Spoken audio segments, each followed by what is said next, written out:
ஆர்வமோடு அடியார் கந்த சஷ்டி கவச்சம் பக்தியோடு முழங்குகின்றார். கூர்த்தரும் மலர்கண் பூத்து குணமுடன் எழுந்தருள்வாய். சீர்பெரும் மறையோர் போற்றித் துதிக்கும் அம்பிகை பாலகனே, திருப்பள்ளி எழுந்தருள்வாய்.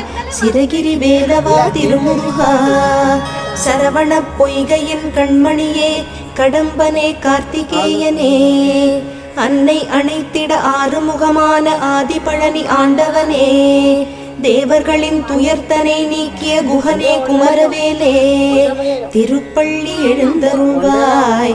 சிரகிரி வேலவா திருமுருகா, நடுநாயக மூர்த்தியாய் அங்காரகனாய் அஷ்ட கிரகங்களும் உனை தொழவே, நலம் தரும் நவகிரகங்களும் உனை வலம் வர தரும் வரமே. செவ்வாய் தோஷம் நீங்க சென்னிமலையும் அங்காரகன்